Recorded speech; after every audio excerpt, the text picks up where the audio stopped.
Alright, let's take a look at Vaenuth 5 next. I am wondering if, let's see here.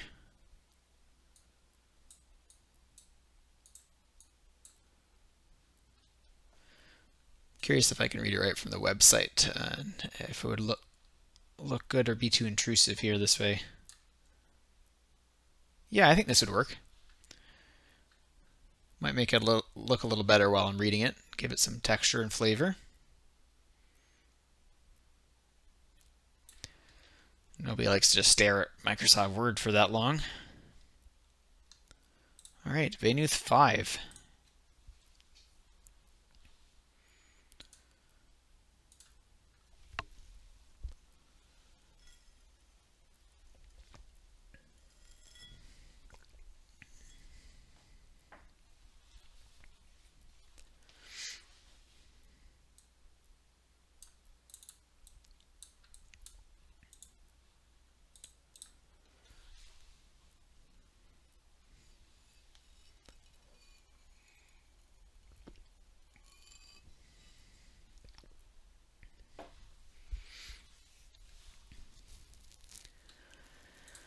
Alright, here we go. Vaenuth 5. 21st of the 6th moon, years since Orish, 1478. Across the arid sand slid 4 reptiles, their muscular tails guiding them down the dune towards Vaenuth and Bano. Save one with a near beige complexion, the slither's scales were all a shade of bronze. They had no legs, just the broad serpentine bottom, narrowing to their tail, while their arms were covered in sharply protruding scales. Their sails, long spine-like ridges that protruded from the back of their torsos, were slack like windless banners. Two carried long rods of bone and black glass that dragged in the dirt behind them, while another held only a bundle of papyrus pages, bound between 2 cured leathers. The armed slithers approached aggressively, while the other 2 eyed the traders with uncertain and approached gradually. Her scouts had seen a tribe in the distance, and under Vaenuth's directive they had left a trade rune in the sand for them, to see if the tribe would consider a negotiation with the human caravan. When the tribe stopped their progress and set up a makeshift camp using wooden rods and linen sheets, Vaenuth held up her caravan nearby and waited for their ambassadors. Vaenuth had rarely been invited anywhere near the Slithers' camps, but she had encountered their traders many times. After a few hours, these 4 had detached from the Slithers' camp and began wandering towards them. "Can they understand me?" Julian asked quietly. "Probably not," Bano said, without hushing his voice. They were standing on a rock plateau that protruded from the side of a sandy slope. Vaenuth stepped forward. Julian had been full of questions since they spotted the Slithers. He'd asked if leaving that trade rune was a smart idea. It wouldn't make them easier to track, a big symbol spelled out with rocks and dirt. Vaenuth had looked at the new man and said with a smirk, "This is their land. They knew where we were long before we knew." But now, facing the 4 unreadable faces, Vaenuth gave a curt bow of her head, and then lowered the cloth in her hands so it was visible. The cloth displayed a few symbols based on the common human language, which, in the agreed-upon trade tongue of the reptilian race, meant that they were interested in peaceful negotiation. One of the bronze reptiles hissed to another, its forked tongue flicking out and its slit eyes not moving from Vaenuth. The leader's comrade did as he was bid, and opened their papyrus folio. The paler of the reptiles clicked to the leader, who hissed back. The one with lighter scales was female. They were both of lighter complexion. They were always of lighter complexion. A complex conversation played out between the 3 of the Slithers, while the last remained a stoic guard. At last the leader bobbed his head and gave an order to the communicator. Then came a dozen symbols, one for curiosity, one for color, several others. The Slither who was displaying the runes then pointed, as delicately as he could, at Vaenuth. She started laughing, and Bano chuckled too. Uncertain of the response, the Slither guard tensed.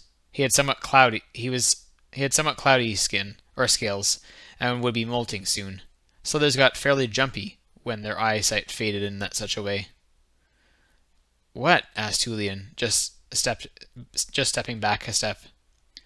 "They want to know why I'm white," she said, raising her open palms to resolve the tension. They had never seen a white human before. Julian shook his head. "Apparently they haven't heard laughter either?" Vaenuth wasn't certain how to best respond. She turned to Bano, and he passed her a piece of charcoal and their book of chalked parchment. She wrote, "Different places, different colors." The Slithers discussed this new information. They asked her where she was from, and Vaenuth wrote, "Ocean." There were not many words for such things, for no Slither tribes had ever visited the ocean.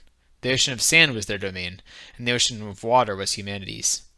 Whenever that rune was used, the Slithers tended to stop asking questions about the topic, because they were unable to comprehend the answers. But they had one more question for Vaenuth. The leader allowed the female to deliver the question to the translator. A long phrase of hisses and clicks followed, and then the papyrus panels read, "Permission, contact, color." Vaenuth smiled, but Bano did not. "Don't do it, Vaenuth." "Why not?" "What's going on?" Julian asked. Bano put his hand on her shoulder, and Vaenuth glared at her friend. "We've seen Slithers eat people before. Don't give them a taste for—" He smirked. "White meat." "And I've seen humans eat their people too," Vaenuth defended, and shrugged past his hands. She crossed the sands by 2 steps, and their guards tensed, his obsidian bone spear going from straight up to an angle, but not far. The leader opened his mouth and spun on the guard, his angled carnivore teeth bared. Plenty of humans thought the Slithers were snakes through and through, with fangs and venom and all, but that was not the case. When the guard stood down, the leader indicated to the female it was acceptable for her to continue. The beige-scaled reptile wove forward across the sand, her tail uncoiling and coiling again as she neared Vaenuth. Her ruffled sail, hanging from the back of her neck, was nearly white. Vaenuth had never touched a Slither, nor been touched by one. She had touched snakes before, and a few non-poisonous amphibians from the wetlands, but she had no idea if this would be similar or not. She held her arm out for the curious creature. "It's fine," she said quietly.